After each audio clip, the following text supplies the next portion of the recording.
Laudetur Jesus Christus, loué soit Jésus-Christ, Amen. À 7h45 en Bougimaï, à la radio-télé-fraternité, c'est l'heure de la première livraison des informations françaises sur votre chaîne pour ce lundi 20e jour du mois d'octobre 2025.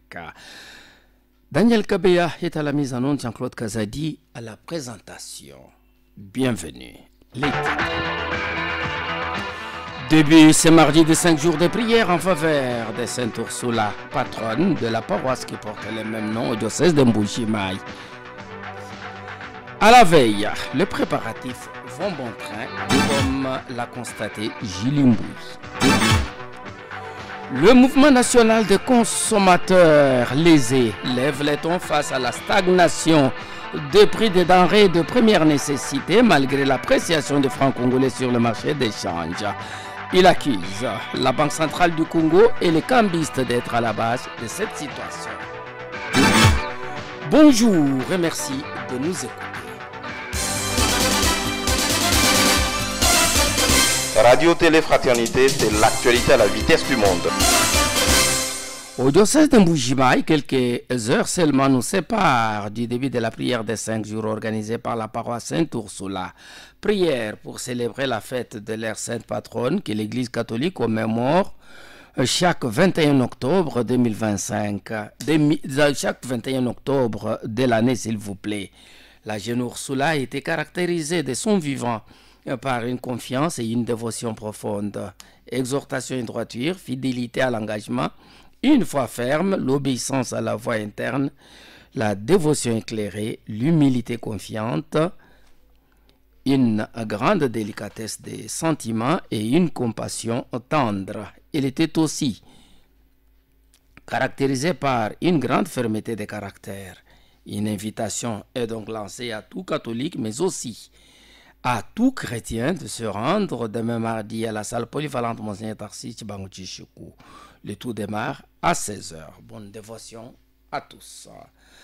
C'est pour bientôt la pose de la pierre tombale sur la tombe d'Ursula Dinter, ancienne préfète du lycée Mouajadi de Mbujimaï. La cérémonie sera marquée par une messe qui sera dite dans l'enceinte de cette institution d'enseignement secondaire. Toutes les batteries sont en marche pour la réussite de cet événement. Du côté des anciennes élèves du lycée, la mobilisation est forte. Lili Gilabou, l'une d'elles, nous parle de leur organisation. Nous nous organisons pour la réussite de cette cérémonie grandiose, la pose de la pierre tombale de notre très chère patronne, la préfète, celle qui a marqué l'histoire de femmes intellectuelles, femmes battantes, femmes capables. Moi, Jade Anemo, mademoiselle Ursule Dinter, nous nous organisons pour que cette cérémonie soit vraiment réussite. À part la pose de la pierre tombale, il y aura aussi la remise d'autres choses. Que je tais les noms. Le jour J, vous découvrirez de quoi sont capables les anciennes du lycée Mouajadi. Le lycée Mouajadi représente beaucoup. Le lycée Mouajadi a beaucoup formé. Vous voyez, donc je suis un produit fini du lycée Mouajadi. Et je suis fière de ça. Donc, l'événement allié demain mardi rassure Lili Gilabou, ancienne élève du lycée Mouajadi.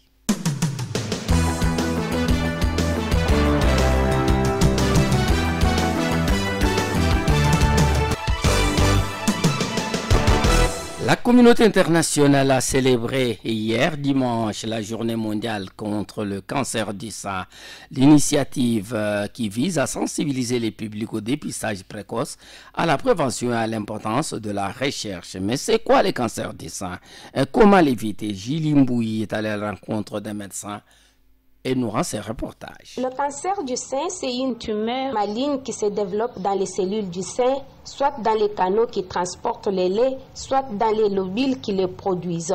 Il se caractérise par une multiplication incontrôlée des cellules anormales qui peuvent former une masse, envahir les tissus voisins et se propager à d'autres parties du corps. C'est l'explication donnée ces jours par Dr Emmanuel Majiba, médecin à l'hôpital général de référence de la Mouya. Ce technicien ajoute que le cancer du sein est plus fréquent chez la femme, tout en reconnaissant qu'il peut aussi toucher l'homme.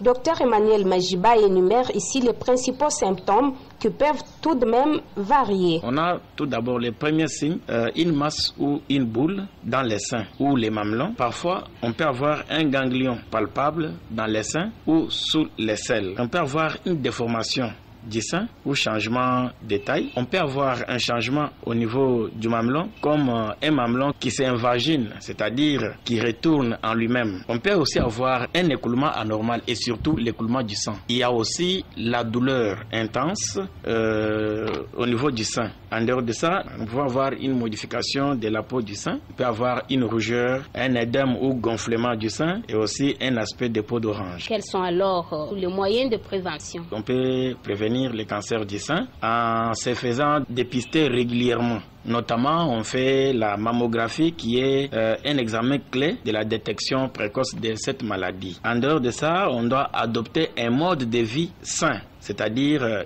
une alimentation équilibrée, une activité physique régulière, la modération de l'alcool. On doit diminuer la prise de l'alcool. La palpation du sein, l'imagerie médicale et la biopsie peuvent aider le médecin à visualiser la tumeur ou la masse et déterminer si cette masse est solide ou christique, explique Dr Majiba, qui fait savoir que la biopsie est l'unique moyen pour confirmer le diagnostic du cancer. Selon les statistiques validées par les autorités de santé, le cancer touche une femme sur 8 et 9 sur 10 guérissent de cette maladie. Donc, l'espérance de vie après un cancer du sein est de 88% si cela est attaqué si tôt. Le traitement du cancer du sein dépend du stade et des types de cancer aussi. Si on est déjà à un stade très avancé, c'est incurable. Mais si le cancer est au début, on va faire la chirurgie. On va procéder à l'ablation ou à l'enlèvement de cette boule ou cette masse. On peut aussi procéder à une radiothérapie s'il n'y a pas moyen d'opérer. On peut faire aussi la chimiothérapie. Il y a des produits, les anticancéreux. On peut aussi faire l'hormonothérapie. On peut aussi faire des thérapies ciblées. Dr Majiba précise que grâce à la palpation des seins, la femme peut elle-même suspecter une masse ou boule anormale. Il invite à une consultation régulière et sérieuse. Et parlons cette fois-ci de cet acte de générosité posé par un notable de Mbujimaï en faveur d'une école dont les enfants étudient assis à même les sols. Fedi Mukindi Kabengele a offert un don important de 50 bancs à l'école conventionnée de l'église de Réveil Boutumbi Boye Hoa. Nous sommes au quartier d'Ipumba dans la commune de Bipemba. L'objectif de ces gestes de cœur du secrétaire national de l'Union des valeurs tshisekidistes en charge de la communication et de médias IVT est d'améliorer les conditions d'apprentissage des élèves et contribuer à la gratuité de l'enseignement de base initié par le président Félix-Antoine Tshisekedi et Tshilombo. Les représentants de Fedi Mukindi, qui a procédé à la remise de ces bancs, a demandé aux bénéficiaires d'en faire bon usage. On écoute Symphorien Kabeya qui a rappelé que les donateurs réagissent avec les moyens de bord. Aidez-nous pour que ces bancs servent à l'école. Au lieu qu'on loue les bancs où vos enfants étudient à même les sols, c'est de l'argent dépensé qu'ils pouvaient utiliser à autre chose. Il n'est ni député ni ministre, mais il se débrouille avec peu de moyens qu'il possède pour aider ses compatriotes. Ce geste de cœur a été bien accueilli par les bénéficiaires qui ont salué cet acte posé par les indignes fils de la province. Il s'agit de responsables de l'école, du chef de quartier d'Ipumba, 2 parents et 2 élèves. Que Dieu de nos ancêtres et Dieu d'Abraham soit avec nous. Il nous protège dans tout ce qu'il doit faire. Nous sommes très contents de ces gestes. Alors, je vous demanderai, vous, nos parents, priez pour lui. Les enfants ont souffert il y a longtemps. Nous lui disons sincèrement merci pour ces gestes, sachant que ce n'est pas le dernier. Aujourd'hui, nos enfants sont assis sur les bancs. Nous, parents d'élèves, sommes très contents. Nous prions à Dieu de les soutenir. Ce qu'il a fait n'est pas une première action dans ce quartier. Notre bureau du quartier a été réhabilité par Fedi Mukendi. Aujourd'hui, des bancs, que Dieu les console. Sincèrement, merci parce qu'il nous a envoyé les bancs dans notre école. L'école où les enfants se mettaient par terre. Alors voir quelqu'un qui n'est pas élu, mais qui se débrouille avec les moyens de bord, il sort une somme colossale, comme ça ce n'est pas une mince affaire. Nous lui disons sincèrement merci et lui encourageons encore pour que l'avenir, il puisse faire davantage. Autre chose, le phénomène taxi-moto, appelé sous d'autres cieux les Wewa ou les Manseba, s'est imposé comme moyen de transport en commun actuellement disponible dans la province du Kasaï oriental et même ailleurs dans le pays. Grâce à ces deux roues de la moto, les jeunes se sont inventés un moyen pour sortir du chômage et apporter leur maigre contribution à la survie de leur famille. Mais toutefois, il y a lieu de demander aux autorités du pays de prendre des mesures rigoureuses pour encadrer ces conducteurs de moto pour éviter qu'ils se considèrent comme maîtres de la route en imposant leurs règles de jeu. La directeur Chibaka en parle au micro de Albert Kabongo Chinsangana. Nous vivons dans des parcelles et lorsqu'on sort, lorsqu'on est sur la route, on aborde un espace commun en fait. La vie en communauté, elle se fait sur la route, sur la manière d'habiter la route, sur la manière d'utiliser la route. C'est là qu'on peut aussi faire une lecture du wéwisme. Comment est-ce que ces gens-là occupent la route? Et on peut observer, ce sont des rois de la route. Et dans leur royauté, c'est eux qui inventent les normes de circulation. Donc il peut aller à droite, à gauche, en haut, au centre. C'est lui le roi, c'est lui qui dit ce qu'on doit faire. Pour des gens qui ont déjà été dans des auto-écoles, vous voyez que ces messieurs-là, le côté il roule, c'est pas son côté, il doit être de l'autre côté. Mais il est le premier à vous insulter et à vous dire que vous conduisez mal. En fait, parce que il est le conducteur, il est le juge ou je ne sais pas quoi, c'est lui qui édicte les lois et il est l'arbitre en même temps. Alors, si lui, il roule à droite au lieu de rouler à gauche, sachez qu'il est le roi qui crée la loi, qui crée la norme de circulation, qui dit où c'est-à-dire, ces actes ont force de code de conduite.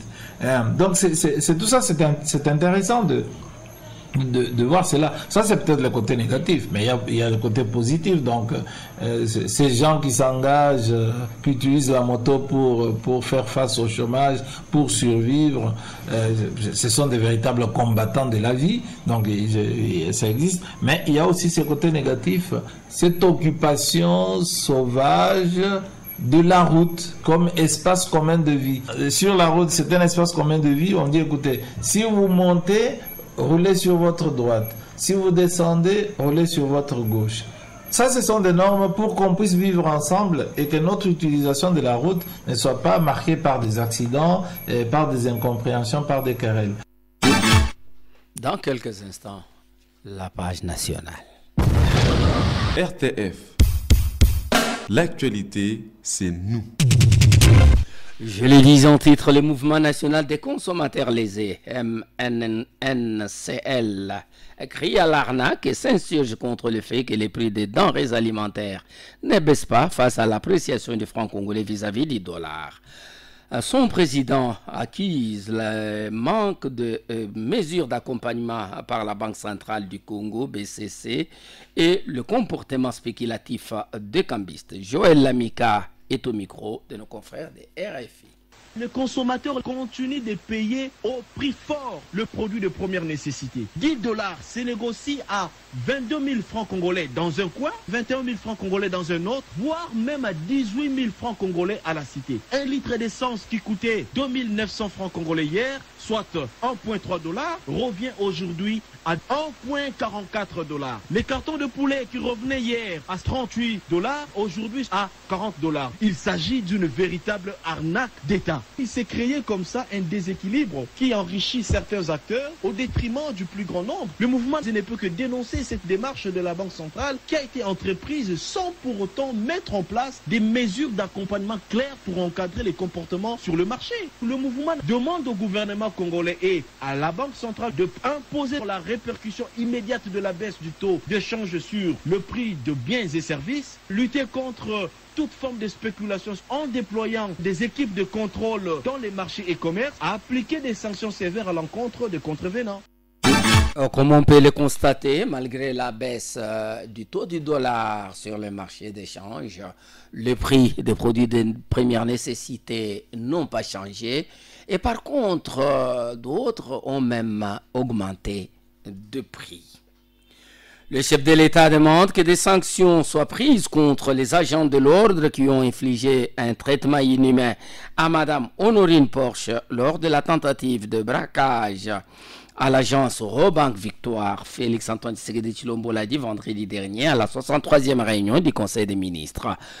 Condamnation également de la ministre nationale du genre qui demande également au ministre des Droits humains de se saisir du dossier qui fait régresser la RDC dans le cadre du respect des droits de l'homme et la lutte contre les violences faites à la femme. Parce que nous avons parlé de la 63e réunion du Conseil des ministres, le président de la République a présidé cette réunion, c'était le vendredi dernier à la Cité de l'Union africaine. Félix Antoine Tshisekedi Tshilombo a attiré l'attention du gouvernement sur l'application stricte des règles disciplinaires dans les cadres juridiques lors de l'ouverture de l'action disciplinaire en charge d'un agent public de l'État.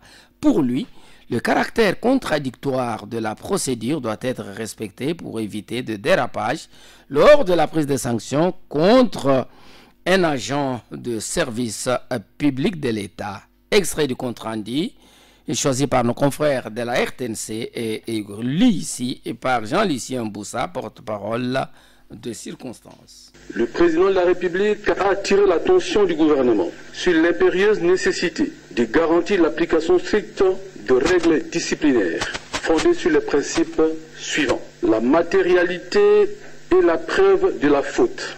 Toute sanction ne peut intervenir que pour des faits précis, établis et imputables à l'agent, à l'exclusion de toute motivation subjective ou politicienne. La charge de la preuve incombe exclusivement à l'autorité initiatrice de la procédure. Le respect des délais légaux, le caractère écrit et contradictoire de la procédure. L'agent concerné doit être mis en mesure de présenter ses moyens de défense. L'information obligatoire du ministère de la fonction publique. Toute ouverture d'action disciplinaire, quel que soit le grade de l'agent, doit être notifiée au dit ministère, garant de la régularité et de la gestion des carrières. S'agissant particulièrement des secrétaires généraux, toute suspension préventive doit intervenir après information préalable du ministère de la fonction publique, afin d'éviter des dérives consistant à organiser des remises et reprises précipitées ou à installer des intérimaires, se considérant indûment comme titulaires. Par ailleurs, une lenteur préoccupante a été également constatée dans le traitement des dossiers disciplinaires, entraînant la caducité de nombreuses actions pourtant initiées dans les délais.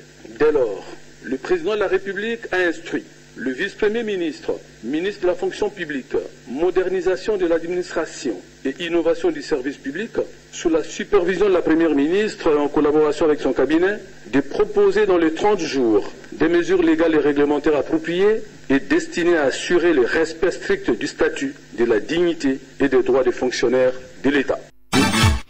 Tête en tête vendredi dernier, Félix Antoine Tshisekedi Tshilombo, Jean-Michel Sama Lukonde, à la Cité de l'Union africaine. Le président du Sénat était allé parler avec le président de la République sur le fonctionnement du Sénat et le préparatif des assises de l'Union parlementaire africaine qui vont se tenir à Kinshasa du 18 au 22 novembre prochain. République démocratique du Congo se prépare à accueillir les assises de l'Union parlementaire africaine qui se tiendront à Kinshasa du 18 au 22 novembre prochain. Le président de la République, chef de l'État Félix Antoine Tshisekedi Tshilombo, qui tient à la bonne organisation de ces grands rendez-vous parlementaires internationaux, a échangé avec le président du Sénat, Jean-Michel Samba-Sondé. Le rapport que je lui ai fait en tant que président du Sénat, c'était de dire que nous avons reçu ici le secrétaire général de l'Union interparlementaire, qui est basé à Genève. Ce secrétaire général était venu dans le cadre des bons offices et parler de mettre justement et de garder à l'agenda des travaux de l'Union interparlementaire la question de la République démocratique du Congo, non seulement sur le volet sécuritaire mais aussi sur le volet humanitaire. Et nous lui avons fait rapport de cette mission, par la même occasion l'annonce d'une délégation qui va se rendre la prochaine rencontre justement de l'Union interparlementaire qui va se tenir incessamment du 19 au 23 de ce mois d'octobre et pour justement avoir aussi des orientations qui seraient données par le premier diplomate du pays dans le cadre de la diplomatie parlementaire que nous devons faire. Le Sénat a confirmé son appui au gouvernement congolais dans plusieurs dossiers républicains, notamment le processus de Washington et Doha pour la recherche de paix définitive en RDC. Rentrée judiciaire samedi dernier à la Cour constitutionnelle. C'était au cours de l'audience solennelle et publique présidée en présence de Félix Antoine Tshisekedi Tshilombo par le président de cette institution. Dieudonné Kamulita a développé les thèmes la fonction de régulation de la Cour constitutionnelle. Bien avant, le bâtonnier national avait prononcé son mot de suivi de la mercuriale du procureur général près la Cour constitutionnelle. Détail dans ce reportage de la presse présidentielle. Au cours d'une audience solennelle et publique au Palais du Peuple, une audience rehaussée de la présence du président de la République Félix Antoine Tshisekedi Tshilombo, magistrat suprême, la Cour constitutionnelle a effectué sa rentrée judiciaire exercice 2025-2026 ce samedi 18 octobre 2025 dans la grande salle de congrès du siège du Parlement. Les différents intervenants ont vivement salué la présence du chef de l'État, témoignant de manière éloquente son attachement indéfectible à l'état des droits, à l'indépendance du pouvoir judiciaire et au respect des libertés fondamentales. Dans sa mercuriale, le procureur général près la Cour constitutionnelle John Prosper Moké Mayele a, tout en rappelant l'appel à la hauteur, à l'excellence lancé par le magistrat suprême, défini la cérémonie de séjour qui marque la fin des vacances judiciaires par une audience solennelle consacrant la reprise des activités judiciaires. La rentrée judiciaire à travers son cérémonial et la tenue des acteurs est l'un des symboles du prestige de l'institution judiciaire, la justice étant dans toutes les cultures un attribut de la divinité et ceux qui l'administrent les faisant par délégation divine, a dit en substance le procureur général près la Cour constitutionnelle. Le président de la Cour constitutionnelle, Dieudonné Kamuleta Badibanga, s'est apaisanti sur le thème de la fonction de régulation de la Cour constitutionnelle. Le président de la Cour constitutionnelle a indiqué que la régulation appréhendée dans le cadre de l'activité d'une juridiction constitutionnelle tend à assurer un fonctionnement correct des institutions et de l'activité de pouvoir public, ainsi qu'à discipliner des acteurs publics. Son aspect important est de maintenir l'état des droits et de garantir la protection des valeurs démocratiques. C'est dans cette optique que la Cour constitutionnelle veille à ce que chaque branche du pouvoir, exécutive, législative et judiciaire, respecte les compétences qui lui sont attribuées par la Constitution en prévenant les abus du pouvoir, a indiqué le président de la Cour constitutionnelle Dieudonné Kamuleta. Il a déclaré ouverte l'année judiciaire de la Cour constitutionnelle pour l'exercice 2025-2026. Je déclare ouverte l'année judiciaire de la Cour constitutionnelle pour l'exercice 2025-2026. Je vous remercie. Et nous vous remercions pour avoir suivi ce journal qui vient de prendre fin. Mais avant de nous quitter, rappel des titres. Depuis ce mardi de 5 jours de prière en faveur de la Sainte Ursula, patronne de la paroisse qui porte le même nom, au diocèse de Mbujimaï. À la veille, les préparatifs vont bon train. Le mouvement national des consommateurs lésés lève les tons face à la stagnation des prix des denrées de première nécessité malgré l'appréciation des francs congolais sur le marché d'échange. Il accuse la Banque centrale du Congo et les cambistes d'être à la base de cette situation. Portez-vous bien chez vous. Bonne journée, surtout au bon début des semaines. Merci. Au nom de Daniel Kabeya qui était à la mise en onde, merci au nom de toute l'équipe rédactionnelle. On m'appelle Jean-Claude Kazadi, le village de Mutombo. Je vous souhaite bonne semaine. RTF, la radio diocésaine de Mbuji-Mayi sur FM 103.1 MHz.